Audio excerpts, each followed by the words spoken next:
I'm going to attempt a little bit of Spanish at the beginning to say thank you. Gracias por invitarme a hablar, me siento muy privilegiado. I feel very privileged to be here, and lo siento, no puedo presentar en español. Lo siento. Okay. So, first of all, I'd like to thank Austral University for inviting me here today. I'd also like to thank the British Council and the Bunky Bourne Foundation for working with us on this incredible initiative. And I'm really excited to work with some of these exciting, innovative businesses in the audience today. I can't wait to get going and start working on the mentorship program with you. So, my name's Paddy. I'm head of service innovation and experimentation at a place called Steamhouse. Steamhouse is pictured here on the right-hand side. We're based in a city called Birmingham in the UK. Birmingham is the second largest city in the UK, and it's famous for industry. Lots and lots of manufacturing, particularly car industry in the past. And our building is an old factory. It used to be the manufacturer for bicycles, and now we've turned it into an innovation centre.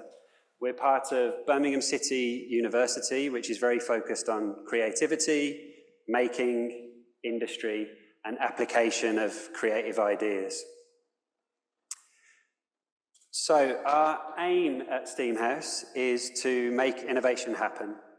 And that happens by enabling all kinds of different people to collaborate from across science, technology, engineering, the arts, and mathematics. So that's the STEAM in Steamhouse. And the way that we do that is by providing workspace with business support as well. So we provide skills development and training in all kinds of stuff, from creative making skills through to business modeling and things like intellectual property as well to protect your creative ideas. We also have dedicated prototyping spaces full of kit and equipment to help people build new products and services. And we try to make it as easy and affordable as possible for businesses to access what's on offer through our memberships, through innovation consultancy services for businesses, and short courses, and also venue hire and equipment hire for those individuals and creatives that can't afford to access some of the technology that we have. So my day-to-day job at Steamhouse is to design and develop new products and services that our community of businesses can make use of. And I also lead our innovation consultancy services, where we help businesses to understand quite complex business problems and then create new products and services in response. So here's a peek inside the building. I would love to have a video to show you a little more, but we just have these photographs for today.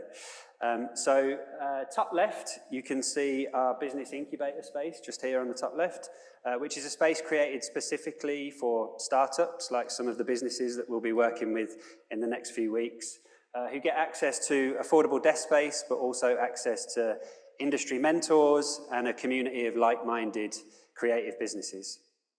Just below that, here you can see two images from our makerspace. So basically like a very small factory, and that includes material and process zones like wood, metal, 3D printing, textiles, biomaterials. It's kind of a sweet shop for creatives to make all kinds of new products and services. And then located in the center of the building, just on the far right-hand side, you can see an example of one of our collaborative spaces. So collaboration is incredibly important to us at Steamhouse, and the building is designed a little bit like a donut.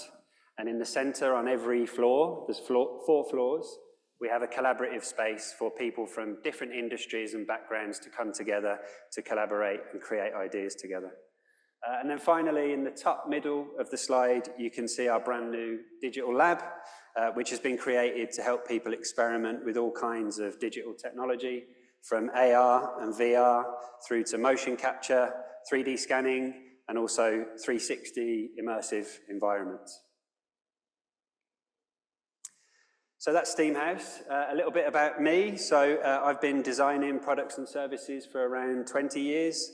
And I started my career first in furniture design, I ran a small studio in London, and we designed initially quite experimental furniture pieces, mostly for commission to private clients, but also some on a license model for bigger manufacturers.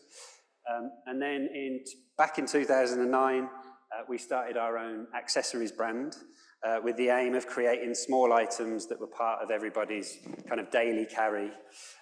And that then turned into a watch brand. So I designed and manufactured watches for nearly 10 years.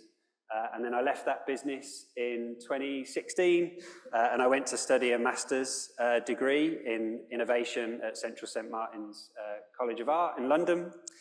And then this is really where I kind of rediscovered design as an approach, and particularly in the context of design for social impact.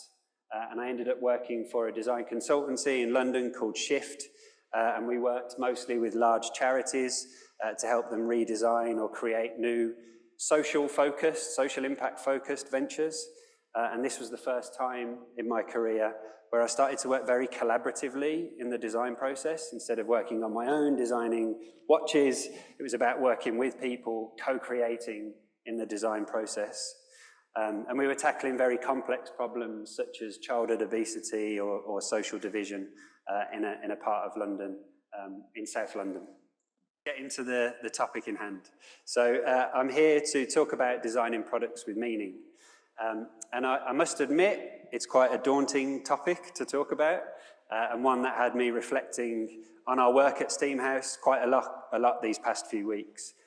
And in fact, it's made me very aware of the objects around me and how people use them again. And as I've observed people interacting with stuff, I'm reminded, that what's meaningful for me is different to you, it's different to the next person.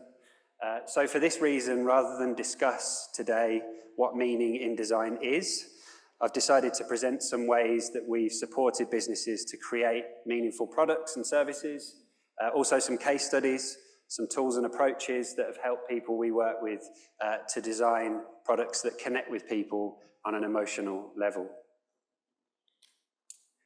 But before I do that, in the spirit of Steamhouse and collaboration, I'd like all of us in the room today to think about this question for a moment. What is meaningful design? So I have a request for all of you for just 2 minutes. Please grab a piece of paper and a pen, or maybe take your phone and write down what you think meaningful design is. So there's no right answer. Don't overthink it. Just write down what you think meaningful design is to you. Once you've done that, I'd like you to share your opinion with the person sitting next to you. So you've got 2 minutes maximum. So to make a start, I think it's useful to remind ourselves of what meaning is, and put simply, the meaning of something is what it expresses or represents. So I think in the context of design, some might say that a meaningful design is one that fits our needs so well that the design itself is somehow invisible. And then at the other end of the spectrum, there is the idea that meaningful design is more like art, and it feeds our soul through its beauty or through the story it tells. But for me, when we place meaning at the center of our design practice, the aim is to go beyond functionality and surface level aesthetics to create experiences that connect with people's emotions, their values and aspirations, while also addressing real needs and making a positive impact in the world. I think the things that we make now more than ever need to help people live, to love, and to be human. However, designers today face quite a challenge, and one that's described well by Professor of Innovation Roberto Vaganti in his book, Overcrowded. He says that we're living in a world awash with ideas where people are exposed to everything, everywhere, all at once. But thanks to the methods that we use at Steamhouse every day, such as innovation, design thinking, crowdsourcing, and especially emerging digital technologies, many of us have easy access to an unprecedented amount of novel opportunities. But then at the same time, it's more difficult than ever to create products and services that cut through that noise and connect with people in a meaningful way. That said, I do agree with Vaganti that if meaning making is our aim of the design work, that we're able to imagine beyond addressing people's needs and we're able to create products that resonate by triggering positive feelings in people, such as joy or inspiration, or even a sense of belonging. They can even address deeper emotional needs like comfort, security, or empowerment for people. These are the products that we tend to maintain, we take care of, we cherish them, and we love them. So how on earth do we do that? So how do we create products and services that people fall in love with? What strategies can we use to make compelling objects that connect with people? And what are the theories that can guide our decision-making and some of the tools and processes that we can use to get results? It's with these questions that have led me to propose 6 principles for meaningful design. I think if we design with the following principles in mind, we stand a good chance of creating products and services that people connect with. Now, I just need to reiterate that meaning is inherently subjective. I think we've seen that as we're making our notes earlier. And it's influenced by our personal experiences, our cultural backgrounds, and our own individual interpretations. But I've seen projects transform from surface-level ideas into concepts that connect deeply with customers and audiences when people use some of these principles that I'll talk about. So I see these principles today as a kind of starting point, and this is the first time that I've presented them. So from here on in, I'd like us together to build on them. Let's talk about them after the session today as well, and I'd love to hear from all of you about what you think I've gotten wrong, what I've missed, and how we can stretch these principles even further to help people make meaning in their design work. So the first principle is one that probably feels a little bit obvious, and I think it should feel obvious in the context of design. And for me, it's the foundational principle from which we can then build on extra layers of meaning. And this principle is all about placing the needs, desires, and experiences of the people you're designing with and for as the grounding for your design process. This involves empathizing with customers, users, or audiences, involving them in the co-design activities with you, and design iteratively based on how they respond to it. So if there's one thing that we do more of at Steamhouse than anything else, is to help people understand the problem that they're trying to solve with their design work. And all too often, businesses that we work with have created a solution that's kind of in search of a problem to solve. And if we want to start our meaning-making journey by solving problems for people, we need to embrace empathy and understanding in our design process. It's about stepping into the role of a researcher and loosening our grip on authorship over the design. If we want to solve problems for people, the way we approach design projects should be focused on rigorous research, and then the insights that we uncover will ultimately drive the creative direction of the project, perhaps not our eureka ideas. So to design with this first principle in mind, I think we can start right away by asking some simple questions. What do people need less of in their lives? What annoys them? What terrifies? What hurts them or angers them? What do people need more of in their lives? What would make them happier? What would make them healthier? And what obstacles do people face? What's stopping them from avoiding their pains or finding moments of joy? And while we're trying to understand people, I think as designers, it's also important that we understand what our relationship with those people should be. Are we designing for them, or are we designing with them? Is our role as an expert as a designer, or are we a facilitator of other people's ideas? So one thing that I urge all of our members to do at Steamhouse is to get excited about design research. I find it super exciting.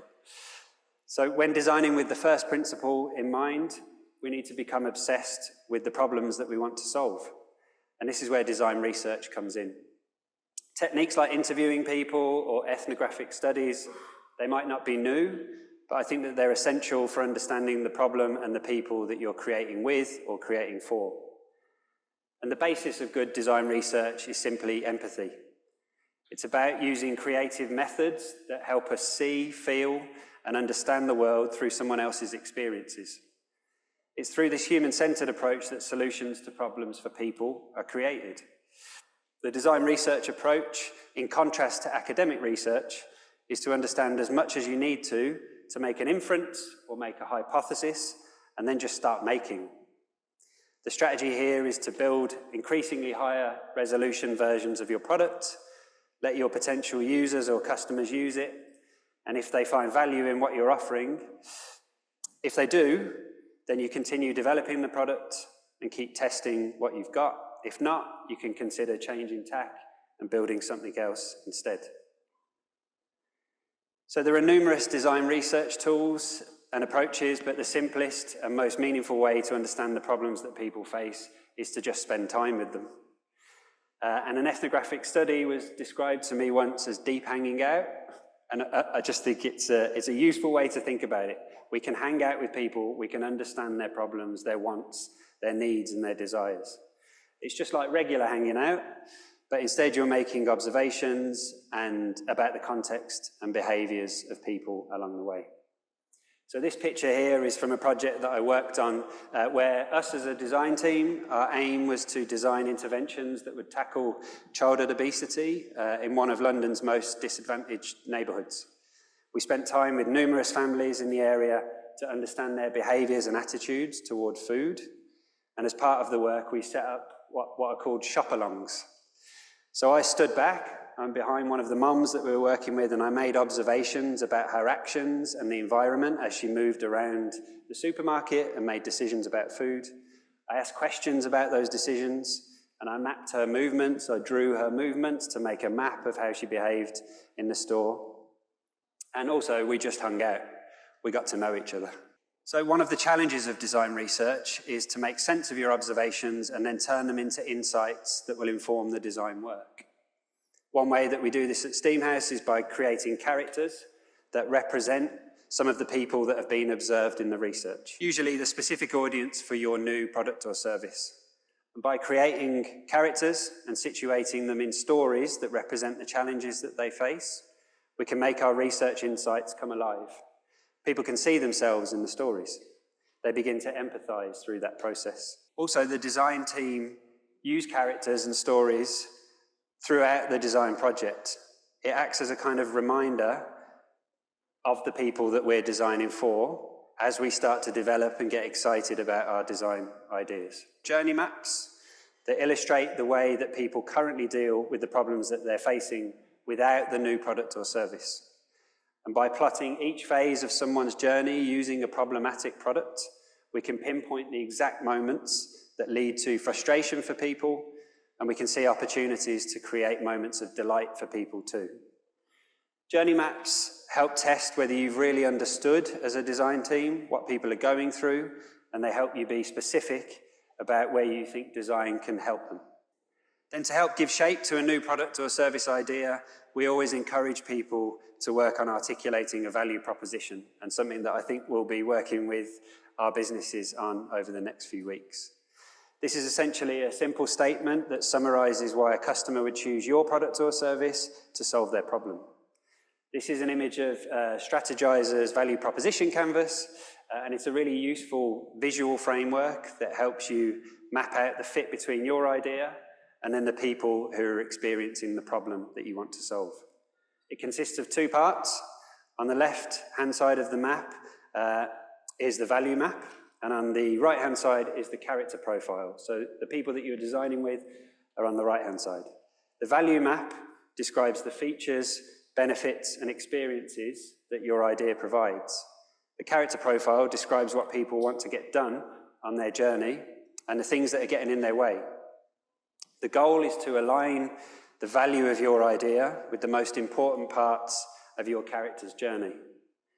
And articulating the value proposition early will make things a lot easier when you come to create marketing campaigns that are compelling for your customers or audiences. So making ideas fast. I think this is the stage that all of you will be very familiar with.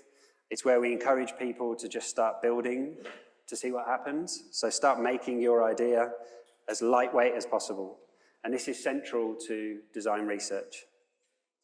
A key part of doing design research is being okay with the fact that your knowledge about the problem and the people that you're designing for is full of gaps. You'll have made a number of assumptions about how valuable your idea is, and that's okay. But the only way to test these assumptions is to make the basic concept of your idea real for people to respond to. And prototypes begin to communicate what you've learned, and they validate or invalidate your assumptions about what people want and need to solve their problems. Principle number 2, this is kind of a level up. And this is all about fitting your design into people's lives. This is all about making people's experience of using your product or service as seamless and intuitive as possible by understanding the context that it exists in and responding to people's mental models and behaviours. This principle makes it easy for people to engage with and enjoy your design. I think if we want the products we design to fit seamlessly into people's lives, we should always remember that when people make a mistake using a product, it's never their fault, it's always our fault as designers. What good is a product that solves people's problems if it's not adopted by people? Generally, people won't want to use a problem-solving product if the experience using it is even slightly annoying. And in Don Norman's seminal book, The Design of Everyday Things, he tells us that as designers, we should always see human errors as design problems, rather than human incompetence. In his view, the design is successful if people buy it, they use it, and they enjoy it. Then they'll spread the word to their friends, their family. For Don, design that people don't enjoy using is a failed design, no matter how great the design team might consider it. And according to Norman, the characteristics of how to create products that people use are discoverability and understanding. Discoverability refers to being able to figure out what actions are possible, so you know where and how these actions can be performed as a user. In other words, they're not so hidden that no one can understand what your product does. Understanding refers to meaning. If we design a product, we'd like people to be able to figure out how it's supposed to be used. We want people to understand what's going on. And I really love Naoto Fukasawa's CD player for Muji. It's an old technology, but I think it's a wonderful example of a product that's both discoverable and understandable. It simply invites us to use it. And we know inherently how it's operated because of a few simple interventions by Fukasawa. He's mounted the CD player on the wall and swapped out the stop-start button for a pull cord. Operating the CD player all of a sudden becomes irresistible to people. And by exposing the CD and placing it at the center of the piece, both the magic of the technology and the CD cover art is celebrated in a space. So for me, not only did this product solve a problem of bulky, shelf-mounted CD players, it also gifts us moments of joy every time we use it. I think it's loaded with meaning, but it also fits seamlessly into our lives.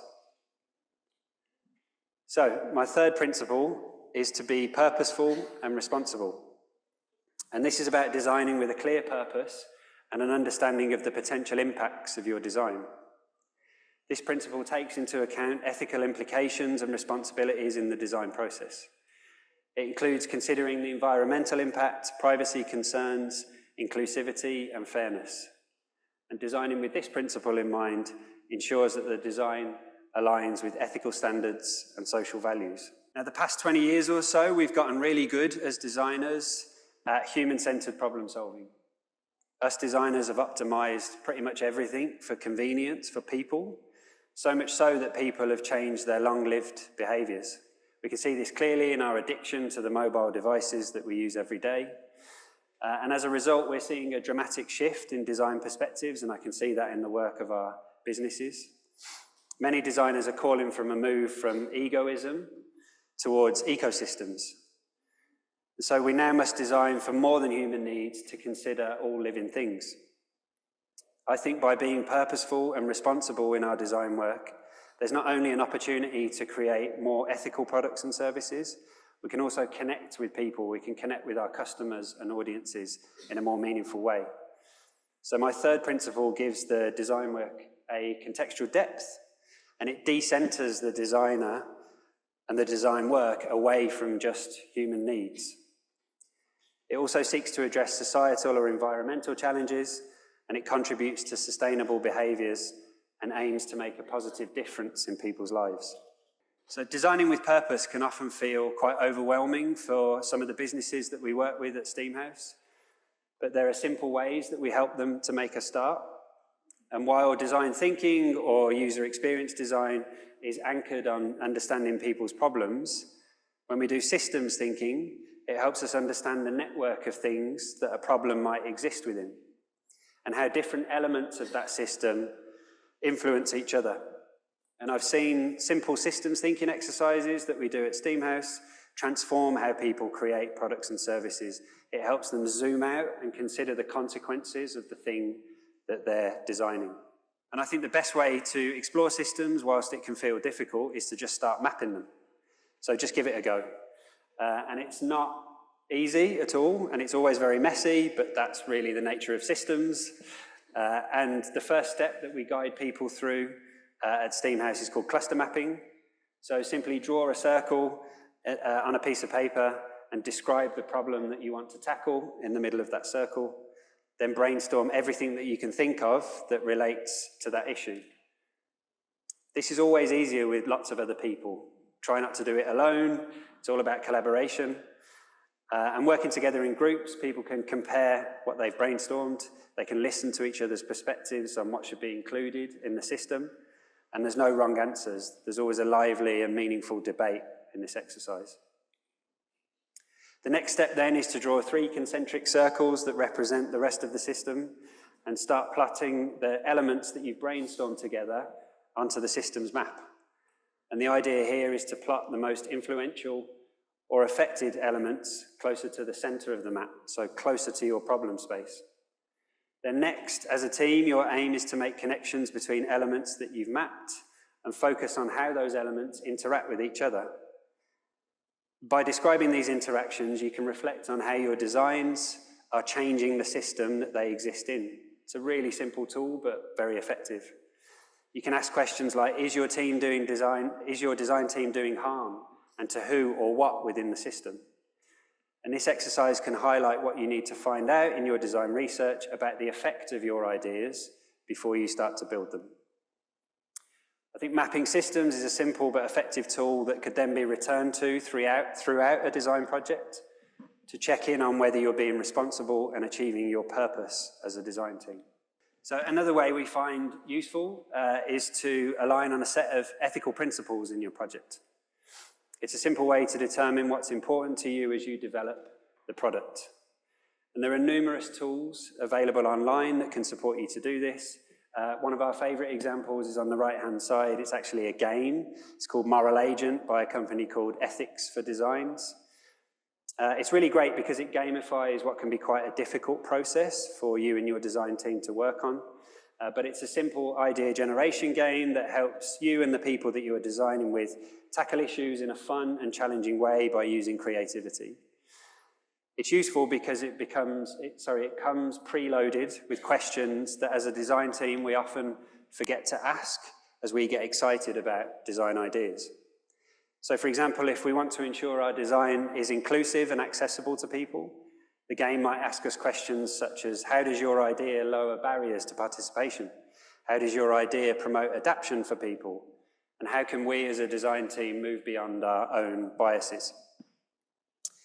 Another example which is great is IDEO's AI ethics cards, shown on the left-hand side. And this is a great tool for teams who are working on AI projects or data-driven products and services. And I think whether you use these tools or not, it's a simple way to align with your team on a set of ethical principles. And you can just write a set of critical questions that you can return to again and again as a team as you develop your product. So next up is principle number 4. And this is all about instilling ownership in your design work. And the objective here for the designer or the design team is to create a possession, not simply an object.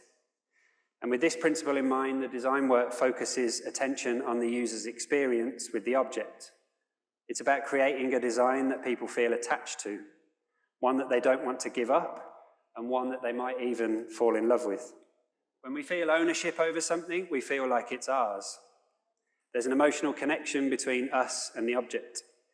Instilling ownership is an important principle that deepens our emotional connection with the design. When we feel we own it, the object holds more meaning for us. However, I should say that models of ownership are changing. We don't own our phone, we don't own our music, some of us don't own our car, so we might even imagine a future where we own nothing. Despite this, we still continue to design physical products, perhaps more so than ever. But these physical products are coupled with digital technologies and service offerings that are often seduced by clever business models.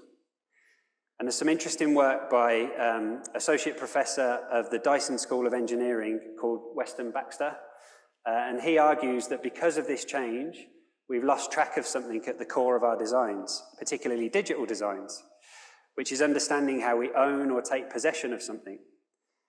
He asks, are we in danger of creating digital experiences that are beautifully obedient, but horribly dull?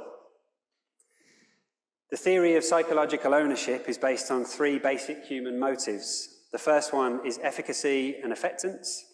We want to explore and alter our environment. The second one is about self-identity. As humans, we want to develop and communicate our identity to other people.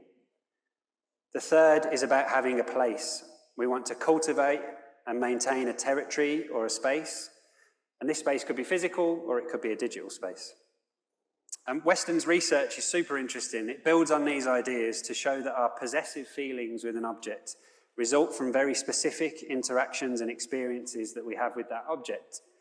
And so to design for ownership, he invites us to experiment with three approaches in our work. The first is to support the generation of intimate knowledge. And that means in your design work, help people acquire information about the object that they use, through its use or through other means. The second recommendation is about control. Let people control the ability to select or use or transform an object as and when they desire. The third recommendation is self-investment. So this is about encouraging people to spend time, money, or physical effort, and even mental energy into the object that you're designing. If we design with these ideas in mind, we're more likely to create possessions over just objects. Okay, and my fifth principle is all about telling stories. And this is about making use of narrative in your designs to evoke memories and emotions in people, to trigger those positive feelings that I spoke about earlier, such as joy, inspiration, or even a sense of belonging. And I've stolen a quote from an interaction designer called Jeffrey Zeldman, who says that design in the absence of narrative is not design, it's simply decoration. So human beings are a social species. We're hard-coded to connect. Storytelling not only allows us to understand information, it allows us to understand each other as people. It makes the information more fun, more memorable. Because stories create an emotional connection, we can gain a deeper understanding of each other's experiences and the material world around us. I think through storytelling in design, we can share information in a multi-sensory way that creates an emotional connection between people and the objects that surround them. Now, storytelling in design is nothing new, but I think it's essential if we want to create products with meaning. We can see from Weston's work in psychological ownership that people want to make connections with the things that they use every day. They want to feel that the designers or the brands that they buy from understand their motivations, their struggles, their hopes, and their desires. So if we want to strengthen the emotional connection between people and their possessions, we should think of the product that we're designing as a story in itself, a tool to communicate and connect with people. Each visual element in your designs can illustrate a core truth about a narrative and its point of view. I think the opportunities for storytelling in product design are endless, and that approach can extend to everything that we create, right down to the everyday or the seemingly mundane, like toilet roll. And Kenya Hara's redesign exhibition is a wonderful example of how designers can lift objects out of invisibility and give them meaning beyond their everyday use. For Hara, the redoing of ordinary design objects is an experiment of sorts, and it's an attempt to look at familiar things as if it was our first time looking at them. For Kenya Hara's exhibition, he asked 32 leading creators to design a new some very ordinary commodities, including toilet paper and matches. And you can see the toilet paper here, designed by architect Shigeru Ban, was a very simple design intervention. It turned the typical central cylinder in the middle of the toilet paper, it turned it into a square. And his square version, gives you just enough paper by generating a little bit of resistance in the pull of the paper. But it also tells us a story. It tells us a story to economize, to save paper. And in addition, it's also helpful in that in packing and shipping, the rolls fit nicely together and they stack without the need for a toilet roll holder. And the other example is Masahiko Sato's passport control stamps in the middle. And they switch out the typical design on the left-hand side for just a little dose of communication that tells stories about the excitement of travel when we go to new places. And then Kaoru Mendes' twig matches on the right-hand side tell a story about our human relationship with fire, which spans tens of thousands of years. I think it's a powerful symbol to light candles on a birthday or an anniversary occasion. And so we're living in a time where consumers want to know more about how and where the products that they use every day are made. So to help bring about a circular economy, designers can create products that support people to understand the materials and processes and making processes that you're applying to your designs. This will then in turn help them, hopefully, to make more informed purchases. On the left-hand side is Rebecca Sun Collins's outdoor pallet table. And this tells us a story for me about the environment through weathering, through changes of color, texture, and composition. It elevates the role of untreated steel at the surface and turns that into a pigment that colors rainwater and leaves its mark on the surface below. In the center is Paul Coxedge's Slump coffee table, which uses only glass and raw mild steel to tell a story about alternative methods of fabrication. And then also his styrene light on the right-hand side. I noticed in the cafe earlier there was lots of styrene cups, and with Paul Coxedge's design, he uses these styrene cups, places them in the oven, and as they're heated, they take on an organic shape, and that form is left to chance. It can't actually be designed. It's through the heating of the product that it turns into something new. And the material is preserved in a completely new way. I think for me, it tells a story about the value of objects, for one, and it also tells us stories about objects that would otherwise be discarded and how we can use those in our design projects. Now, James Shaw's work is loaded for me with stories about contemporary design and objects. James is deeply committed to the theme of recycling, and upon leaving university, he actually made his own extrusion device, which you can see on the far right-hand side of the slide. And this is a device that gives plastic a second life. With his extrusion gun in hand, he creates fun and colourful works, sometimes maintaining the original colour of the plastic and sometimes adding natural pigments. The process is a little bit more like the work of a sculptor. The plastic solidifies really quickly, so the process needs to be improvisational as he creates new objects.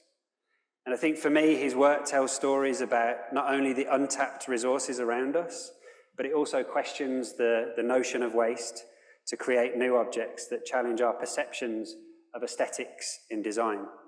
I think what each of the examples that I've described so far, I think what they do really well is to kind of delight us through the narrative and the storytelling that they use. They help us to connect with them in a very meaningful way.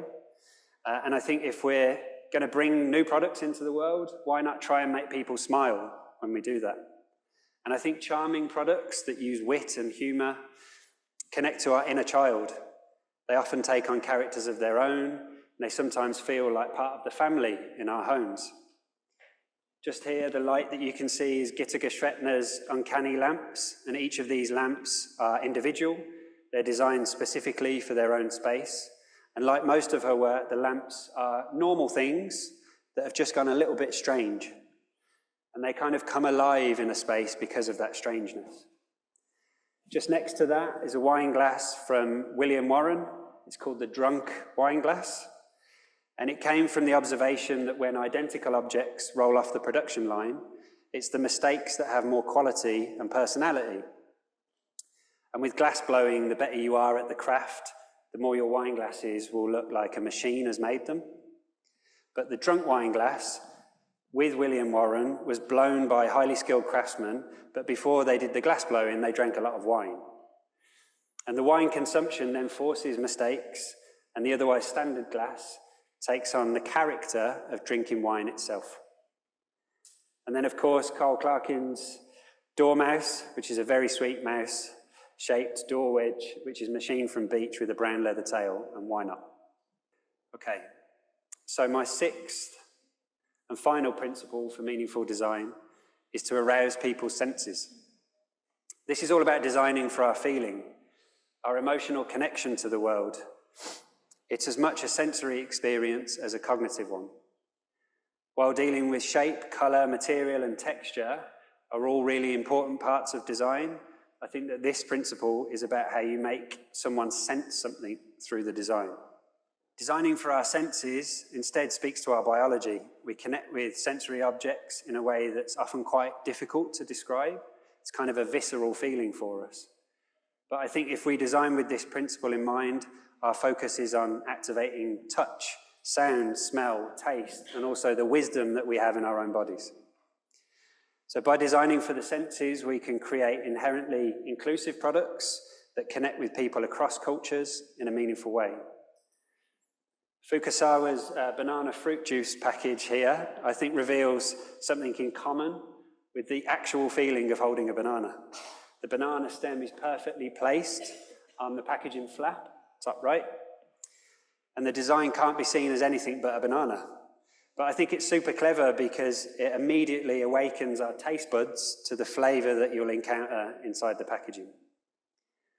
Then just before the last image there is from Panasonic. It's a design from Panasonic. It's a concept for a remote control that kind of droops as if it was dead when it's not in use. But when the remote control is switched on, it immediately becomes stiffened and it kind of awakes, it becomes animated. And when someone reaches out to use it, the whole piece begins to glow a different colour.